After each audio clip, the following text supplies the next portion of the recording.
Alors aujourd'hui, Engi va nous parler de la philosophie bouddhiste, celle du non-soi, et comment cette philosophie va nous aider à mieux faire face aux turpitudes des temps modernes. Et j'espère que à l'issue de cette conférence, eh bien, nous serons beaucoup plus tolérants et surtout beaucoup plus paisibles. La parole est à toi, Ingrid. Donc, je vais fermer mon micro et nous allons t'écouter avec patience, mais aussi avec beaucoup d'intérêt. Merci beaucoup, Antoine. D'abord, merci à Angelina Tramont, présidente de l'association MCFP, d'avoir organisé ce cycle de conférences. Et merci à Dixon Anton d'être le modérateur de cette conférence qui va commencer aujourd'hui avec un sujet euh, qui me tient particulièrement à cœur, qui est la philosophie bouddhiste du non-soi, et qui paraît être une voie vers la tolérance et la paix dans un monde aujourd'hui euh, à la fois intolérant et rempli de conflits et de guerres. Alors, le monde d'aujourd'hui se trouve confronté à de nombreux problèmes complexes et multidimensionnels dans les domaines politiques, économiques, sociaux, mais aussi culturels et environnementaux. Diapositive suivante. Au premier plan se trouvent les conflits entre les nations et les peuples, comme les guerres entre les pays voisins ou les guerres civiles. Diapositive suivante. Sur cette carte figurent les zones de guerre de grande ampleur, comme vous savez, actuellement en Ukraine, à Gaza, et aussi dans d'autres régions du monde, des guerres chroniques et aussi des guerres sporadiques. Suivante. Beaucoup de conflits existent aussi au sein des sociétés entre différentes communautés et groupes de personnes. Sur les derniers chiffres du Haut Commissariat des Nations Unies pour les réfugiés, plus de 120 millions de personnes ont été déplacées de façon à fuir leur foyer pour échapper à la guerre et à toutes les formes de violence, d'oppression et de violation des droits de l'homme, dont un tiers sont des réfugiés ayant besoin d'une protection internationale et le reste devant se déplacer à l'intérieur même de leur pays. Ce chiffre a très rapidement augmenté de plus de 70% en 4 ans, montrant que cette situation de conflit prolongé a tendance à s'étendre et à s'aggraver chaque jour. En outre, la concurrence économique, la course à l'exploitation des ressources et à la production industrielle, de plus en plus féroce entre les nations, ont entraîné des conséquences destructrices graves sur l'environnement, la Terre et le changement climatique. Suivante. Alors, si nous nous interrogeons, comme l'a fait le Bouddha il y a plus de 25 siècles, pourquoi les hommes et les sociétés d'aujourd'hui rencontrent-ils autant de maux et de souffrances, alors qu'il n'y a jamais eu autant de progrès et de réalisations en sciences, en technologie et en confort matériel?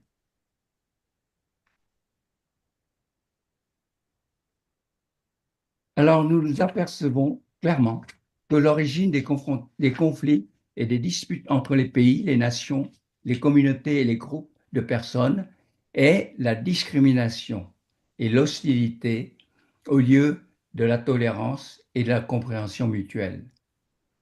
Avec la cupidité, l'égoïsme, le souci exclusif de l'intérêt personnel et de groupe, la discrimination est la principale cause de conflits, de guerres, de haine et de violence. Suivant. Alors, qu'est-ce que la discrimination et à quoi conduit-elle? La discrimination est le fait de traiter une personne ou un groupe différemment et défavorablement en raison de ses caractéristiques personnelles. Elle naît de la séparation entre soi et l'autre, entre notre groupe et leur groupe. Cela conduit à des émotions négatives envers l'autre, telles que le mépris, l'aversion, la peur, la haine de l'autre, et peut s'exprimer par des comportements négatifs visant à contrer et à éliminer d'autres personnes, d'autres groupes, juste parce qu'ils sont différents de nous. Quels sont les différents types de discrimination? La discrimination la plus courante concerne la nation, le pays d'origine des gens. De là est issu le nationalisme, des vecteurs d'innombrables guerres et invasions à travers l'histoire, et volontiers exploités par leurs auteurs pour galvaniser les masses.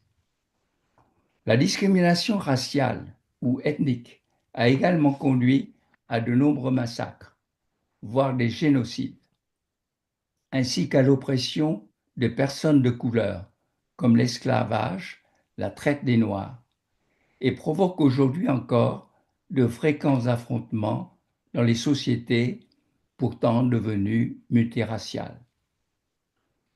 La discrimination religieuse a aussi été à l'origine de nombreuses guerres dévastatrices, comme au Moyen Âge, entre catholiques et protestants, entre chrétiens et musulmans, à l'Holocauste de millions de Juifs par l'Allemagne nazie pendant la Seconde Guerre mondiale, et plus récemment à l'explosion de violences terroristes par les mouvements islamistes radicaux. Le sentiment de supériorité nationale ou ethnique a conduit à l'impérialisme, au colonialisme, à l'apartheid, au fascisme, au suprémacisme, contribuant aux crimes les plus effroyables de l'histoire de l'humanité. Il existe également d'autres types de discrimination, comme la discrimination à l'encontre des populations locales ou des minorités ethniques vivant dans des régions éloignées ou montagneuses et souvent considérées comme culturellement inférieures. La discrimination peut porter aussi sur des conditions sociales entre les aristocrates, les bourgeois intellectuels et les travailleurs manuels, entre les riches et les pauvres, et particulièrement en Inde, entre les castes, les varnas, les castes supérieures et inférieures, déterminées par la seule naissance. La discrimination envers les personnes handicapées consiste en un mauvais comportement envers eux, leur exclusion ou l'absence d'aide dans leurs activités sociales. La discrimination portant sur le genre ou le sexe, la plus répandue aujourd'hui reste encore vis-à-vis des femmes, toujours moins considérées que les hommes, la plupart des sociétés restant patriarcales. À cela s'ajoute la discrimination à l'encontre des homosexuels ou homophobie, ou les personnes transgenres et de manière générale à l'encontre de toutes les minorités de genre, désormais appelées LGBTQ. Et récemment, la revendication de reconnaissance des LGBTQ a été incluse dans le mouvement appelé wokisme, qui lutte contre toutes les discriminations. Ce mouvement a à son tour déclenché un mouvement anti-woke, ajoutant à la confusion générale. Comment lutter contre la discrimination? Des mesures peuvent être prises dans deux domaines, juridique et ethnique. Dans le domaine juridique, les droits civils, les droits de l'homme et les droits des minorités doivent être promulgués et respectés. Selon l'article 2 de la Déclaration universelle des droits de l'homme, en 1948, adopté par l'Assemblée générale des Nations unies, toute personne peut se prévaloir de tous les droits et de toutes les libertés, sans distinction aucune, notamment de race, de couleur, de sexe, de langue, de religion, d'opinion politique ou de toute autre opinion, d'origine nationale ou sociale, de fortune, de naissance ou de toute autre situation. Et dans certains pays, les actes de discrimination raciale sont interdits et punis par la loi, tout comme l'incitation publique à la haine, à la violence ou à la discrimination à l'égard d'autrui. Dans le domaine éthique, les valeurs morales ont été défendues par des philosophies et des religions depuis l'Antiquité jusqu'à nos jours, comme la bonté, l'humanité, selon le confucianisme, l'amour, selon les religions révélées, notamment la charité, selon le christianisme, et l'amour bienveillant, la compassion, metta, karuna, selon le bouddhisme. De plus, le jainisme et le bouddhisme mettent l'accent sur l'esprit de la non-violence, ou ahimsa, qui signifie ne pas nuire, non seulement aux autres humains, mais aussi à tous les autres êtres vivants.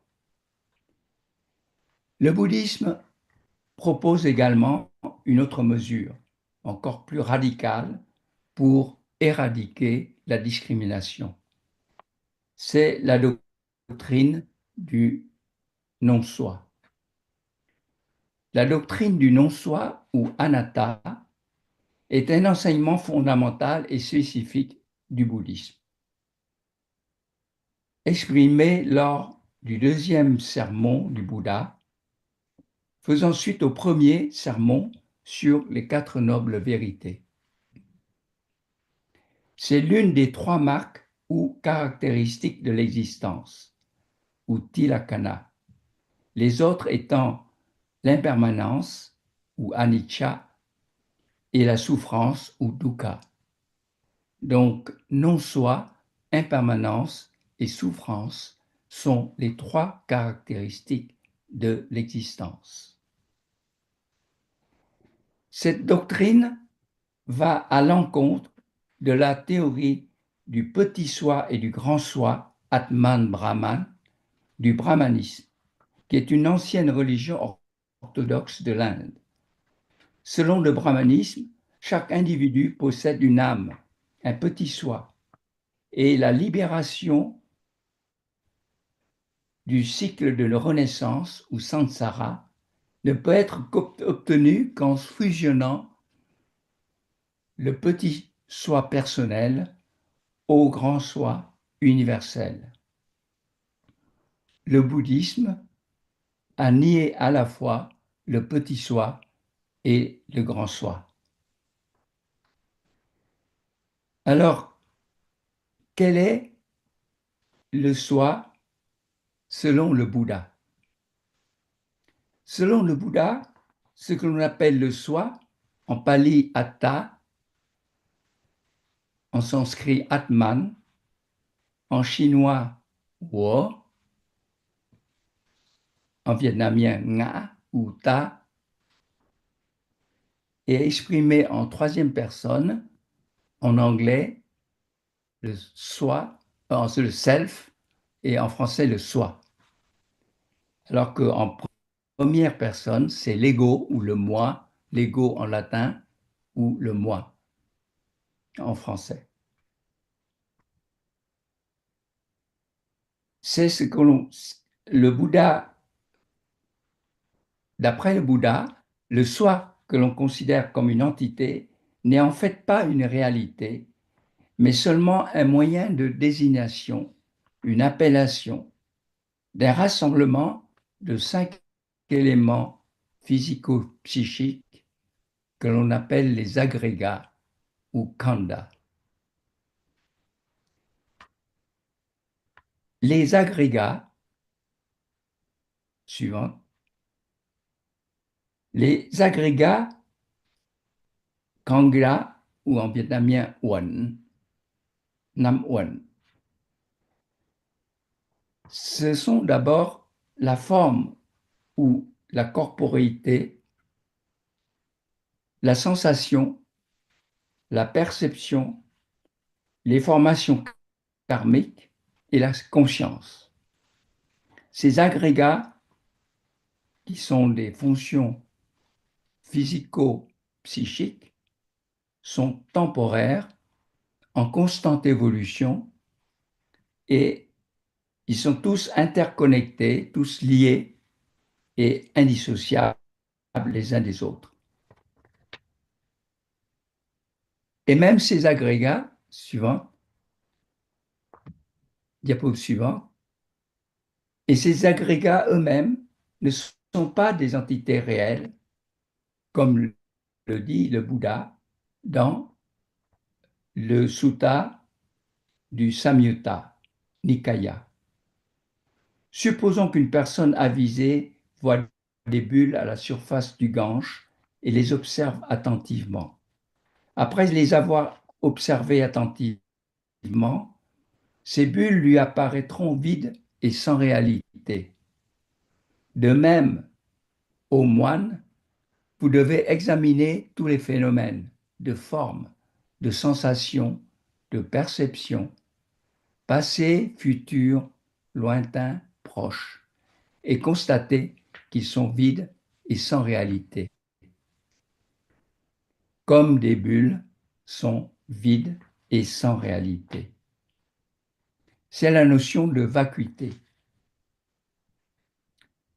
La vacuité, en pali shunyata et en sanskrit shunyata, en chinois không, en vietnamien không, en anglais emptiness, c'est cette notion qui a été développée par Nagarjuna, un moine philosophe du IIe siècle et fondateur de l'école du milieu, ou Madhyamaka.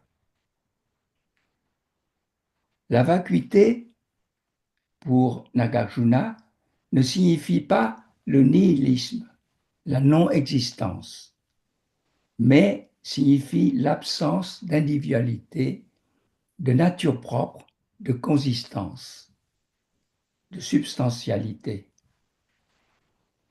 Pour Nagarjuna, le non-soi, c'est la vacuité de l'individu, ou Pugala Naratmya, alors que la vacuité en général, c'est la vacuité de tous les phénomènes, ou Dharma Naratmya. C'est aussi l'expression de la loi de coproduction conditionnée, Paticca Samuttada, qui est prônée par le Bouddha, c'est que toute chose, tout phénomène est conditionné par d'autres phénomènes. Donc tout est conditionné les uns par les autres, tout est interdépendant. C'est une loi qui emprunte tout l'univers et qui fait que tous les phénomènes sont interdépendants, étroitement liés les uns aux autres et interagissent ensemble. Mais est-ce que le Bouddha a vraiment réfuté le soi? Diapositive suivante. Dans l'Ananda Sutta, il est raconté qu'un jour, le moine errant Vacchakotta vint demander au Bouddha: est-ce que le soi existe, vénérable Gautama? Le Bouddha resta silencieux. Vacchakotta demanda à nouveau: n'y a-t-il donc pas de soi? Le Bouddha resta encore silencieux. Après le départ de Vacchakotta, Ananda, le fidèle disciple et serviteur du Bouddha, lui demanda la raison de son silence. Le Bouddha lui expliqua alors, si j'avais répondu qu'il y avait un soi, alors j'aurais soutenu la théorie éternaliste du brahmanisme. Si j'avais répondu qu'il n'y avait pas de soi, alors j'aurais soutenu la théorie nihiliste. De plus, si la réponse est oui, comment s'accorder avec ma compréhension que tous les dharmas sont sans soi? Et si nous répondons non, alors nous mettrons Vachakota dans un état de grande confusion, car lui qui pensait autrefois avoir un soi se lamenterait d'avoir perdu son soi.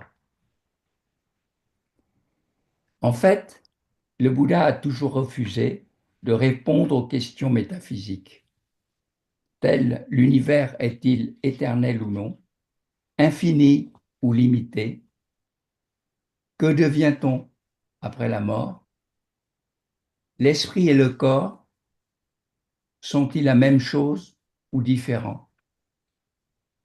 Ce sont des questions appelées avyakata ou questions sans réponse. Car pour le Bouddha, la seule question cruciale est comment faire cesser la souffrance.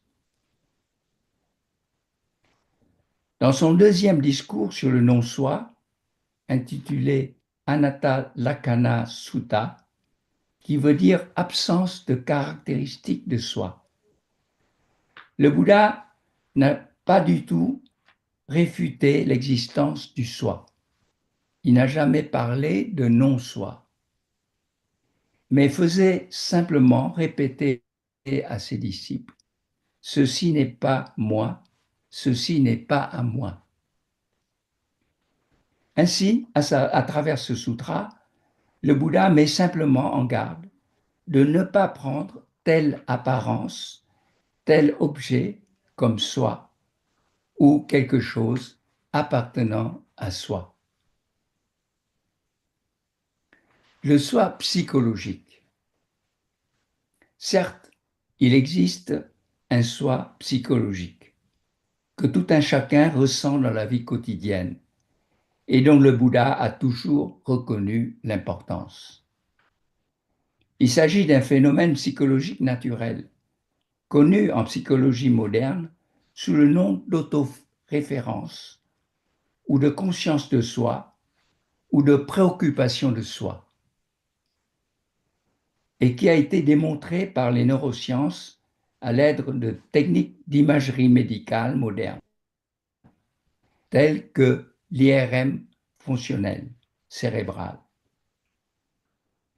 Ce phénomène, la conscience de soi, correspond à l'activité de deux régions situées entre les deux hémisphères cérébraux sur la ligne médiane, que l'on voit ici activée, et qui appartiennent à un réseau neuronal appelé DMN, Default Mode Network, ou réseau mode par défaut. Cela arrive à chaque fois que l'on pense à soi ou à ses proches, à ses souvenirs, à ses projets, à ses problèmes. En général, à tout ce qui touche au soi. Donc, on voit bien que cette conscience de soi, ce soi psychologique existe bien. C'est une véritable activité du cerveau. L'attachement au soi est à l'origine de la souffrance. C'est ce qu'enseigne le Bouddha. Car il n'a jamais nié le soi psychologique, mais il a averti qu'il ne s'agissait que d'un soi illusoire et qu'il ne fallait pas le prendre pour vrai et s'y attacher. Et c'est à cause de cette perception erronée du soi, de cet attachement à ce soi illusoire, que les gens créent un mauvais karma et se causent des peines et des souffrances. La principale origine de la souffrance est le désir, ou tanha, l'envie. Et tout désir vise à satisfaire le soi. Par conséquent, si on veut éliminer la souffrance, il faut éliminer sa cause principale, qui est l'attachement à l'ego ou l'égocentrisme. Diapo suivante. Moins de soi, moins de souffrance. Cela veut dire que, au lieu de s'accrocher à soi, de toujours se soucier de soi et de ce qui est à soi, il faut les relâcher, s'en détacher autant que possible. Il ne s'agit pas d'éliminer la conscience de soi, mais de réduire sa place dans son esprit, d'être moins avide, moins égoïste, de penser moins à soi-même, aux siens et à ses propres intérêts. Et en même temps, il faut ouvrir son cœur aux autres, se soucier davantage des autres et du monde environnant, avec la conscience que tous les êtres dans l'univers sont intimement liés les uns aux autres, en raison de la loi de la coproduction conditionnée et de l'interdépendance universelle. La philosophie du soi est une voie vers la tolérance et la paix.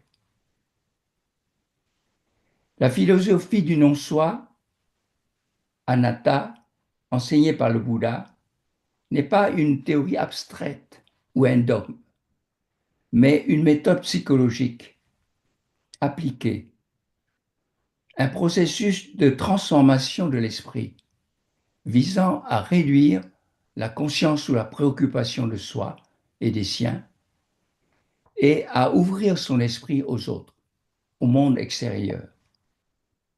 C'est par le biais de la non-discrimination qu'elle va contribuer à la tolérance et à la paix.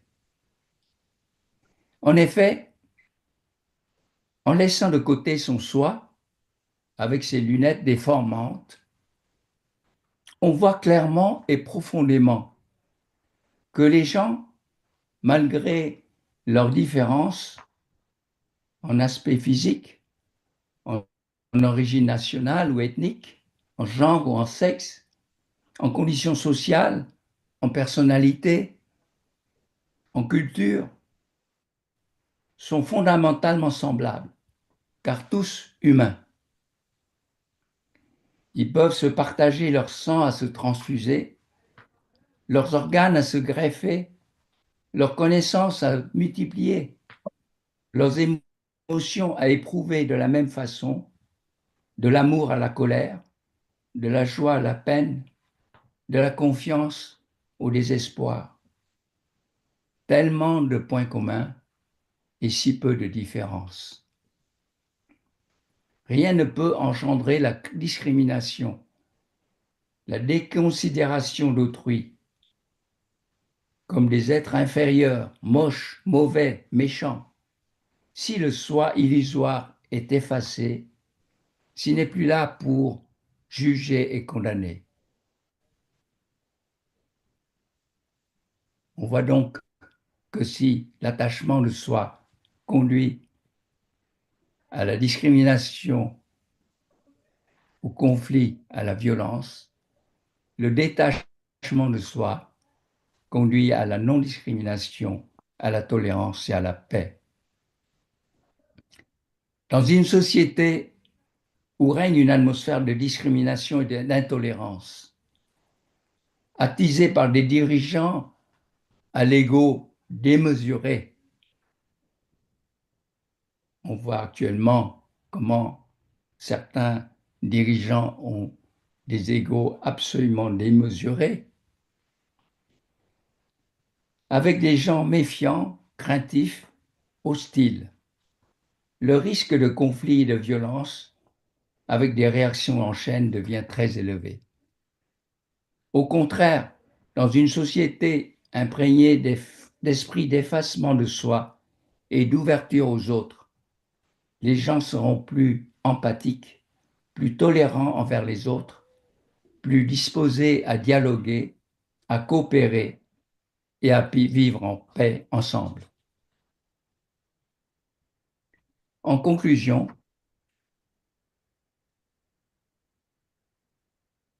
dans le monde actuel, où la discrimination entre les individus, les groupes et les communautés est la principale source de conflits, de guerres et de violences, la philosophie du non-soi, enseignée par le Bouddha, a la capacité de supprimer la discrimination envers les autres et remplacer par la tolérance et la compréhension mutuelle. C'est aussi le principe de coproduction conditionnée ou d'interdépendance universelle et le sentiment que tous les êtres humains, malgré leurs apparentes différences, sont fondamentalement semblables, tous interconnectés et interagissant les uns avec les autres. Nous sommes tous embarqués sur le même bateau, voguant sur une mer agitée. Nous avons besoin les uns des autres pour se soutenir et s'entraider au lieu de se diviser et de se combattre. Afin de sauvegarder le bateau, qui est la planète verte, la Terre, notre mère nourricière pour les générations futures. Le non-soi peut donc être une valeur spirituelle universelle, apportant la sérénité à l'individu, l'harmonie à la société et la paix sur la terre.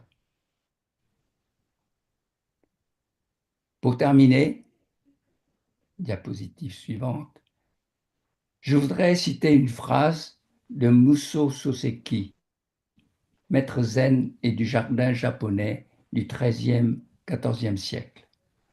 En jetant ces toutes petites choses qu'on appelle moi, je suis devenu le monde immense.